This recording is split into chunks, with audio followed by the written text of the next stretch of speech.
আলাইকুম প্রিয় শিক্ষার্থীরা, কেমন আছো তোমরা? আশা করি ভালো আছো। আমিও ভালো আছি, আলহামদুলিল্লাহ।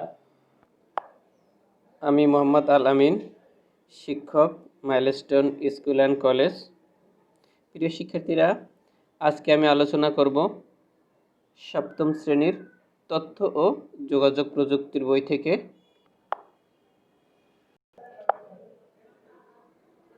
চতুর্থ অধ্যায় ওয়ার্ড প্রসেসিং। তোমরা এখানে একটা কিবোর্ড দেখতে পাচ্ছ। এই পাঠ 27 থেকে 54 ওয়ার্ড প্রসেসিং ও বাংলা কিবোর্ডের ব্যবহার। তোমরা একটা কিবোর্ড দেখতে পাচ্ছ।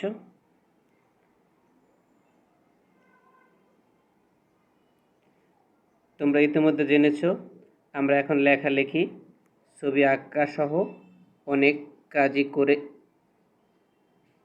করতে পারি কম্পিউটার ব্যবহার করে। ওয়ার্ড প্রসেসিং ব্যবহার করে তোমরা এরই মধ্যে ইংরেজি লেখালেখির কাজ শিখে ফেলেছো।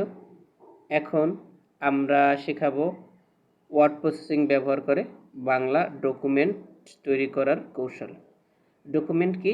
আজকে তুমি যেটা লিখবা ওটাই হলো এক ধরনের ডকুমেন্ট। এবার আমি আলোচনা করব বাংলা কিবোর্ড নিয়ে। ওয়ার্ড প্রসেসিং দিয়ে কোনো কিছু লিখতে গেলে প্রথমে আমাদের প্রয়োজন একটি কিবোর্ড। তোমরা সবাই বই খুলো, বইয়ের 54 নম্বর পৃষ্ঠা থেকে আমার লেকচারগুলো শোনো এবং বইয়ের সাথে মিলিয়ে নাও। বাংলা কিবোর্ড। বাংলা কিবোর্ড হলো ওয়ার্ড প্রসেসরের প্রধান ইনপুট ডিভাইস। এখন একটা প্রশ্ন থাকতে পারে যে ওয়ার্ড প্রসেসিংয়ের প্রধান ইনপুট ডিভাইস কি? বলো তো বন্ধুরা, এখানে কি হবে? কিবোর্ড হলো ওয়ার্ড প্রসেসিংয়ের প্রধান ইনপুট ডিভাইস। ওয়ার্ড প্রসেসিং বাংলায় লেখালেখি করতে হলে আমাদের কিবোর্ড সম্পর্কে ধারণা নিতে হবে।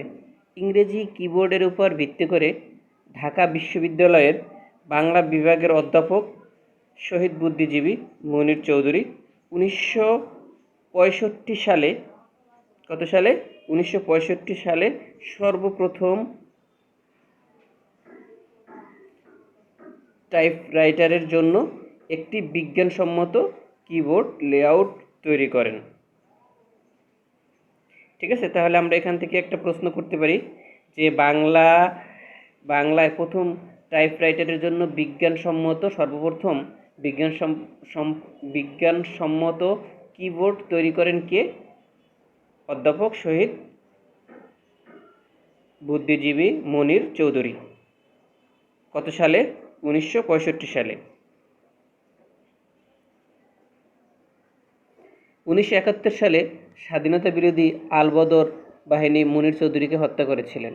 তাহলে তোমাদের এখান থেকে প্রশ্ন থাকতে পারে যে এই মনির চৌধুরীকে স্বাধীনতা বিরোধী আলবদর বাহিনী কত সালে হত্যা করে? স্বাধীনতা যুদ্ধের সময় 1971 সালে। তোমরা জানো যে 1971 সালে Bangladesh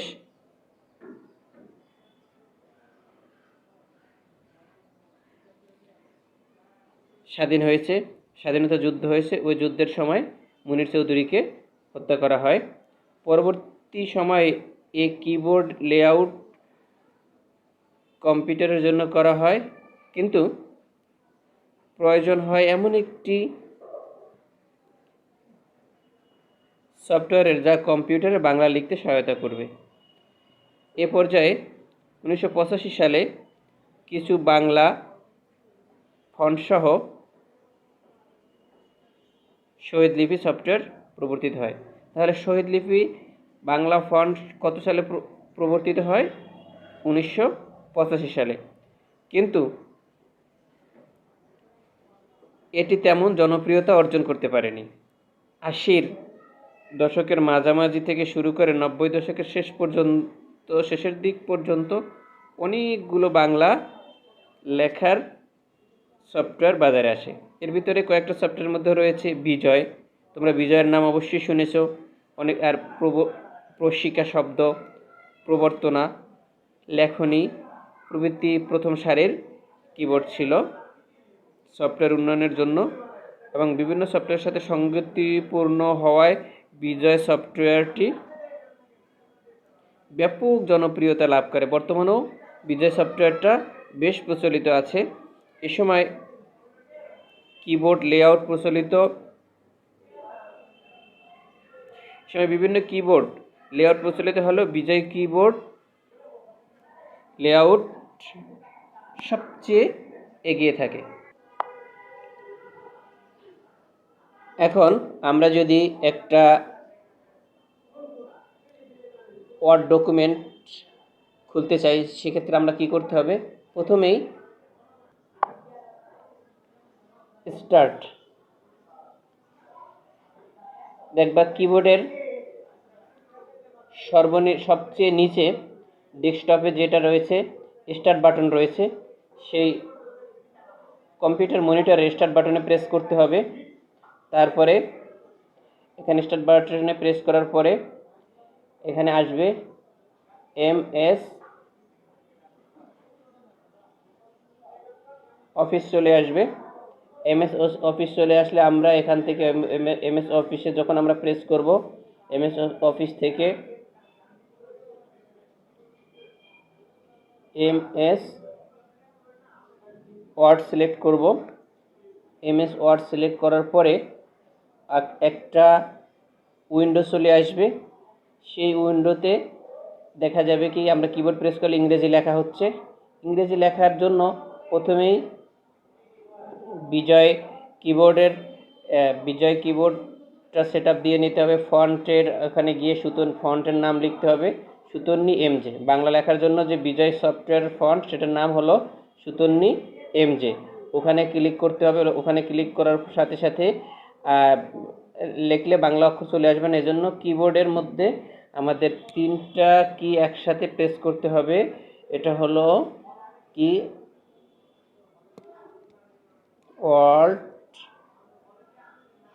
Alt plus Control B। প্রথমে আমি কিবোর্ডের Alt প্রেস করব, তারপর Control প্রেস করব, তারপরে B প্রেস করব। সাথে সাথে আমাদের একটা কিবোর্ড চালু হয়ে যাবে, বাংলা কিবোর্ড, বিজয় কিবোর্ড চালু হয়ে যাবে। এখন আমরা যে কোনো লেখা লিখতে পারবো। তোমরা অবাক হবে যে এই যে বইয়ের লেখাগুলো দেখতেছো, এই বইয়ের লেখাগুলো বিজয় কিবোর্ডের মাধ্যমে চালু হয়েছে, টাইপ করা হয়েছে। এখন প্রথমে দেখো এখানে ওয়ার্ল্ড বিজয় টাইপ করার জন্য ওয়ার্ল্ড প্রেস করতে হবে তোমার। প্রথমে ওয়ার্ল্ড কন্ট্রোল, এই যে এরপরে কি আছে, এই যে দেখো এই B একসাথে প্রেস করলেই ওয়ার্ল্ড কন্ট্রোল B। 3টা কি একসাথে প্রেস করার সাথে সাথে বিজয় কিবোর্ড চালু হয়ে যাবে। এর আগে ফন্ট সেট আপ দিয়ে নিতে হবে। এবার যদি আমরা যুক্ত বর্ণ লিখতে যাই, তাহলে কিবোর্ডের কোন কি প্রেস করতে হবে? প্রথমেই তুমি যদি মনে করো শক্ত শব্দটা লিখতে চাও,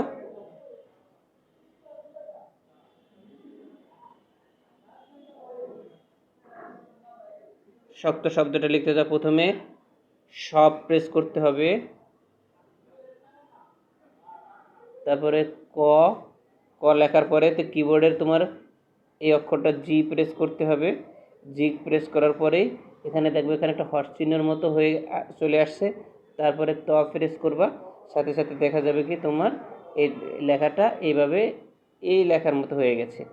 তাহলে কোনো একটা অক্ষর আর একটা অক্ষরের সাথে জোড়া দেওয়ার জন্য আমরা ইংরেজি কোন অক্ষরটা ব্যবহার করব? জি অক্ষরটা ব্যবহার করব। এখানে চার্টগুলো আছে, তোমরা চার্টগুলো ভালো করে দেখবা। এখানে কিবোর্ড লেআউট দেওয়া আছে, তোমরা এই কিবোর্ডের লেআউটটা দেখে নিবা। দেখো ওয়ার্ড প্রসেসরে কিবোর্ডে বিজয়কে সচল করতে হলে কি করতে হবে? Control Alt B একসাথে প্রেস করতে হবে এখানে। তারপর দুটি অক্ষর একসাথে জোড়া লাগাতে হলে ইংরেজি অক্ষর G চেপে প্রেস করতে হবে। তারপরে দেখো এখানে আরেকটু দেওয়া আছে, যেমন এই দেখো এই যে এগুলো তোমরা দেখে নিও। এখান থেকে কোনটা বর্ণ কোনটার সাথে কোনটা যুক্ত করার জন্য কোন কি প্রেস করতে হবে এখানে দেওয়া আছে, তোমরা একটু দেখে নিও। যদি বাংলাদেশ কম্পিউটার কাউন্সিল, ইংরেজিতে যেটাকে বলে BCC, ন্যাশনাল কিবোর্ডের নামে বাংলা কিবোর্ড লেআউট অনুমোদন করেছে, তা ব্যবহার এখনও শুরু হয়নি। পৃথিবীতে আরও অনেক ভাষার জন্য ইউনিকোড ব্যবহার করা হয়েছে। ইউনিকোড, এটা তোমরা উপরের ক্লাসে উঠলে আরও বুঝতে পারবা, বিস্তারিত বুঝতে পারবা। আজকে আমি তোমাদের যে টপিকসটা আলোচনা করলাম এখান থেকে আজকে এইচডাব্লিউ নাম্বার হলো 23, 23 নাম্বার এইচডাব্লিউ যাবে। এখান থেকে একটা কোশ্চেন থাকবে, কোশ্চেনটা হলো বাংলা কিবোর্ডের বর্ণনা দাও।